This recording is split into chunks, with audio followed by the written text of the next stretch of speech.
Welcome to UniverSoul Women. This is Sherryl Lin. And I'm Julie Krull, and we're gathering here together to ignite radical cultural change. Welcome.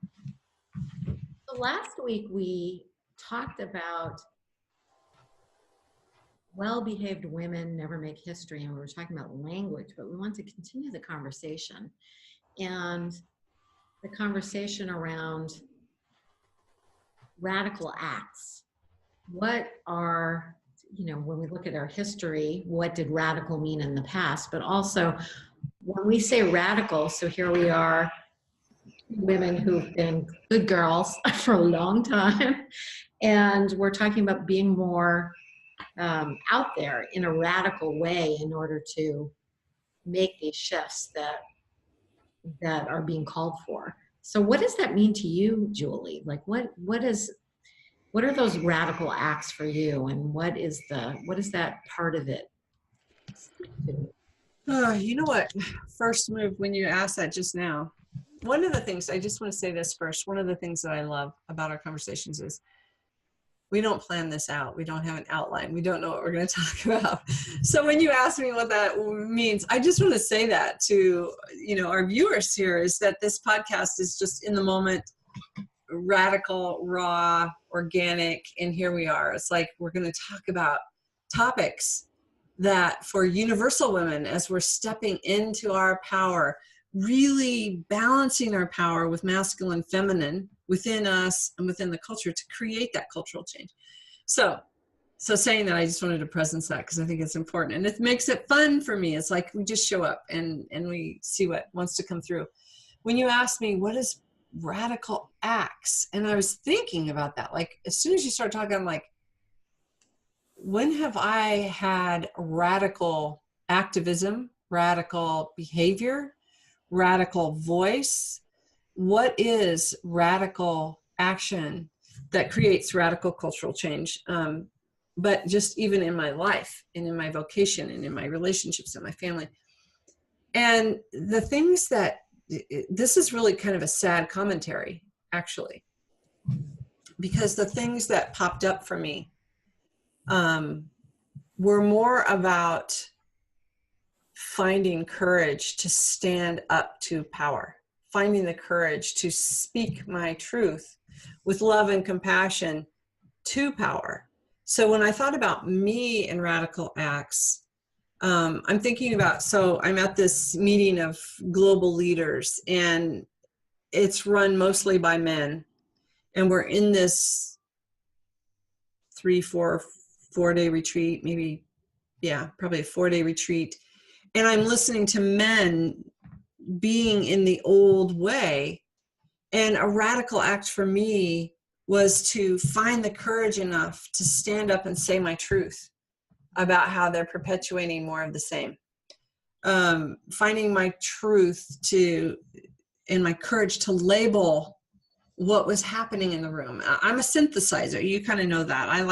I can see the big picture and I can pull that in. So for me, radical action was not in just the old way. For Julie used to be, oh, isn't that nice? I can see what they're doing. It's okay. I'll just go over here and do it my way.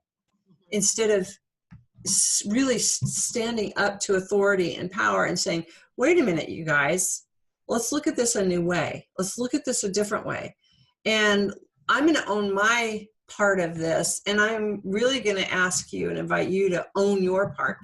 And if the invitation isn't nice enough, I'm going to challenge you to own your part. So that's felt really radical to me, and it's really not that radical. I'm not like out marching on the streets, getting arrested for speaking out. I'm not doing anything that's really highly radical, but for me, which is really, that's why I say it's a sad commentary for the good little girl who's into wanting to please people, wanting to be liked by people, just the ability to stand up and say, wait a minute, this is BS here. Let's really look at what we're doing. Literally holding up a picture, a mirror of what's going on. And that's been the radical action for me, is really holding that mirror up in more places with more people and speaking truth with love and compassion, yet not a lot of radicalness to the speaking the truth. What do you think? I mean, that's just what went through my mind. It's really kind of sad that that's as far as I've gotten. It's like, yeah, but how great is that you've gotten to that you can be in a room with a bunch of men who are doing things the old way, just the good old boys network, and you're like, wait a minute. And that you actually can stand up to that. That's huge. I think that, it may feel like a small step for some women. They don't have that option. If they live in countries where women literally not have a voice, they could get killed if they spoke up like that. So we have to look at that. We're talking about universal women, so it's all across the planet. A lot of women do not have that option. So yeah. it's a radical thing. For me, I think in many ways, it's so funny because, my daughter, I realized a short while ago when I was describing her wild life to someone, I realized that I actually had modeled that for her.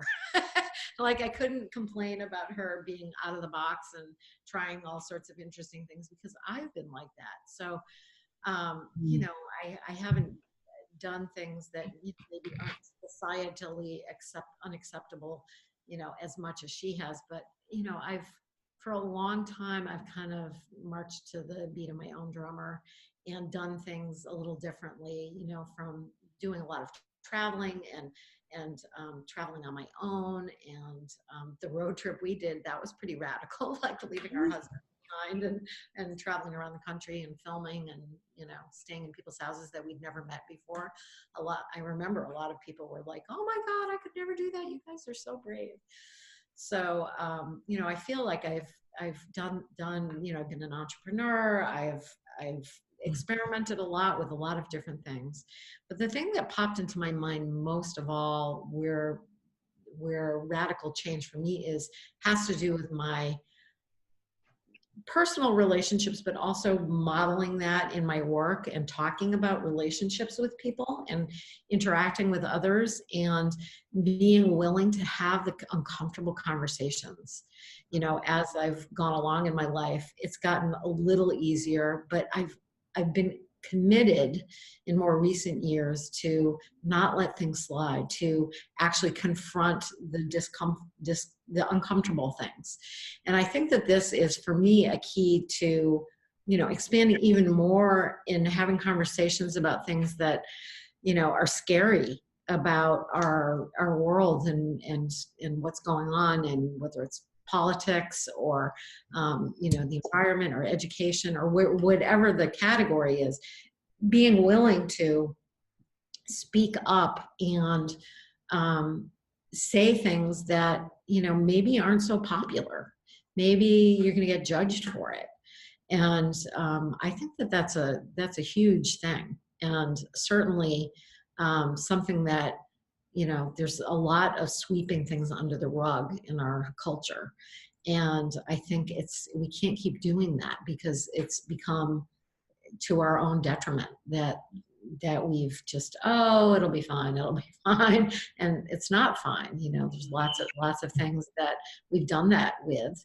The environment just keeps popping into my head right now. But, a lot of things that we've swept under the rug and not had conversations or questioned our politicians about the decisions that they've made. We just figure, oh, well, we elected them, they're going to do right by us. And it's like, maybe not so much. They just want to get elected again and, make sure that their pockets are lined. And not all of them, but, that has happened a lot. So anyway, that's what it brings up for me on radical acts.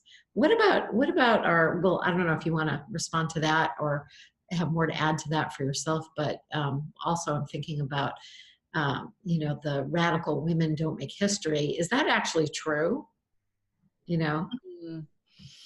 Yeah, well-behaved women never make history. Is that true? Yeah. Yeah, is it true? Can we think of people who aren't that radical that are making history?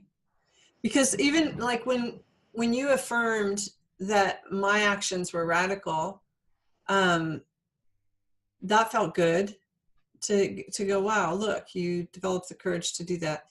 And a lot of women can't. And it makes me like, literally, when you brought up the political realm, and then I thought, I would be a good politician in policymaking that's good for the whole. Like, I would be a good leader creating policy and carrying it through, of thinking about everyone. So that's not what our politicians are doing right now. They're like, it's into corporate, da da da da. So I would be really good at that. Uh-huh. And yet, and it would be a radical act to stand up to power and authority and speak for the good of the whole.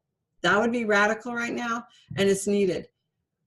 I still would cower away. I'm saying this, and I better not prescribe it for myself. So cancel, clear, erase. Not that I would cower away, but the whole idea of an opponent in the political arena digging into everything you've ever done and said and in your life and bringing up this blah.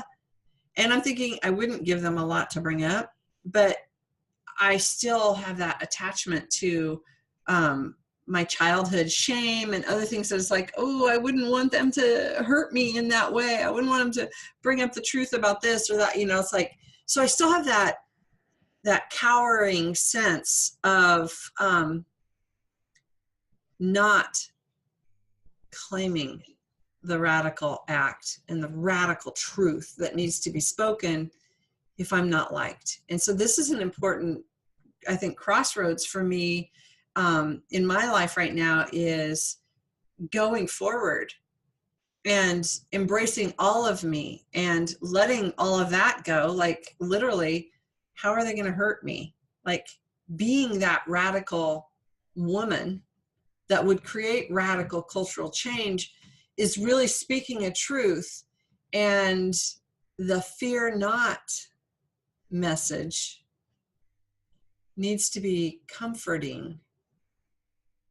It needs to be, yeah. As you're talking, I'm just thinking, even here in this podcast with us side by side sitting here, and it's someone watching it who is, in the political arena would say, they're just a couple of women yakking, you know what I mean? Like, they're not polished. They're not, they're not having this big production.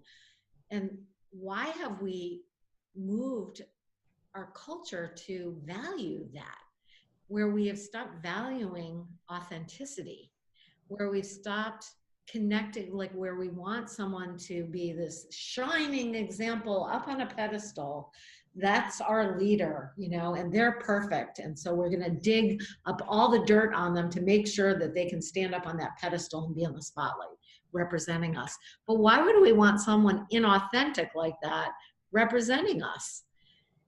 When you think about it, I'm laughing because that's how it used to be until this last election. So now we have like this polarized extreme of who's on that pedestal. Like, we don't have a pedestal for the latest version of this expression. But when I think of this is a really important thing, because authenticity attached to that virtuous piece is important. It's like, how do we authentically be loving? How do we authentically be inclusive? How do we authentically be heart-centered and really look at the good in people? How do we authentically speak truth? Authentically speak truth. Because right now, look at the political arena. It's funny that we're bringing up politics here again, because speaking truth with love and compassion to anyone is an important quality. And look at what we've done with the spin on truth and untruths and how we've moved forward. But like, literally, I'm with you on we don't have to have a pedestal anymore because it creates this hierarchy, right? So who wants to join us in the circle and be the full agency of who we are as humans on the planet, as divine humans on the planet, as a sacred part of the whole, and speak our sacred truth from our limited perspective, but with truth and love and dignity. I mean, there's something about the word radical that makes us want to fight for power. It makes us want to get great attention, right? It's like we have to do something really big and crazy to be heard. But what's... And also, it's like radical is the opposite of well-behaved, but it doesn't have to be. It's the opposite of what? Well-behaved. We talked about well-behaved women don't make history, but does that mean that we have to be radical? And, you know, is there a melding of that, or is and what does behaved mean anyway? Well-behaved. Yeah. Like, we should invite that conversation down below. Let's start a conversation. What is well-behaved? Because I think it is that external expectation of sugar and spice and everything nice for us girls, right? Sugar and spice, everything nice. And if we're not sugar and spice and everything nice, we're a slut. right. We're a bad girl. We're a whatever. So yeah, the cultural expectation of well-behaved is an important thing. What does well-behaved mean to you? I mean, this is an important conversation. Yeah. Because to me, it just feels like this well-behaved, like you sit there and be quiet and let the men talk or let the adults talk, right? When you're a kid, that's a well-behaved child, you know, one that doesn't talk in church or synagogue and, you know, and just sits there quietly. Is it a well-behaved child or is it a well-behaved little girl? Well, that's, you know, I mean, well-behaved little boy too, but we're talking about women here. So we're Yeah. talking about that we, I think, have the well-behaved little boy turned into boys will be boys. Right. That's where I was going to go with it is, oh, we excuse the behavior. Little girl does that, and, you know, that's not okay. So Yeah. the well-behaved women idea is, you know, we get to decide what our behavior is like, and you know, our society has all these ideas about what that means to be, you know, a good wife, a good mother, a good, you know, employee, you know, all of these things, all of these rules. But when it comes to shifting the consciousness around this and us acting, like how are we to act out in the world? What are radical acts? What are ways to make the change? I mean, I think when we say radical change, it means in many ways the opposite of what's happening, where things are regenerative instead of degenerative, where things are uplifting instead of suppressing.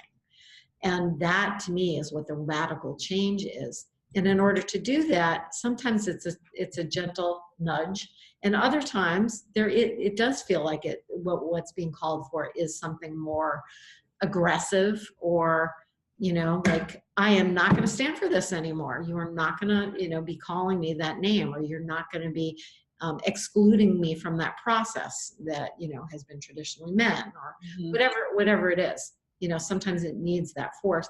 And it's also not always everyone's role to do those more radical, you know, using the word radical in meaning aggressive or more forceful change. That's not everyone's thing to do, but there are times when that's needed, and there are those of us that will be called to do that when it's not to do that, and then others, that's not what they're here to do. And it's okay. We can't judge each other. I know I've had, you know, other women judge me and say, you should be marching, or you should be doing this. It's like, I'm doing it my way. I'm doing it through education and through my conversations and work in other ways. And I am doing my part, and it doesn't look like your part. And I think that's really important, that we don't judge each other on our interpretation of how we're going to manifest this radical change. Yeah, because I think we each have our own role, and I think that's important. Every individual person has their own role. I looked up the word radical. Like, what does radical really mean?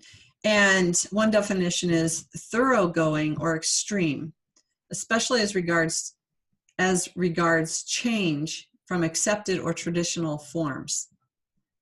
So when we look at change from the accepted and traditional, we are talking about radical cultural change, of changing that.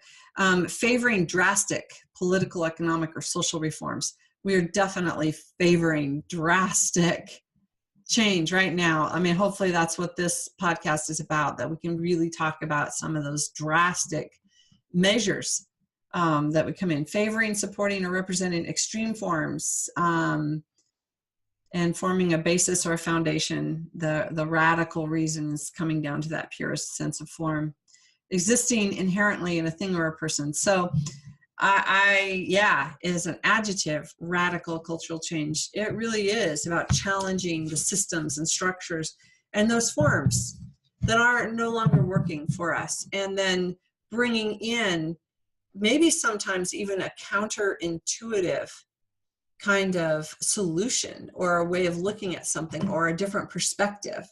So radical action to me also aligns with that, maybe shift in consciousness or radical perspective of really shifting how we always used to see things. So you're like your comment about really asking questions. Why did we always do? It's like, remember the story about the ham on Easter morning or something? Do you remember the story? I'll say it just for anybody that doesn't know it. But the Easter morning, they're gathering, and the daughter's ready to put the ham in the oven, cuts off the ends of the ham, puts it in the pan, and then says, "Mom, why do we cut the ends of the ham off?" And the mom goes, "Well, I don't know, because Grandma always used to do it." So she turns to her grandma and says, "Grandma, why do we cut the ends off the ham before we put it in the pan?" And Grandma says, "I don't know, because my mom always used to do it." So she gets a hold of great grandma and says, "Great grandma, why do we always cut the ends of the ham off before we put it in the pan?" She goes,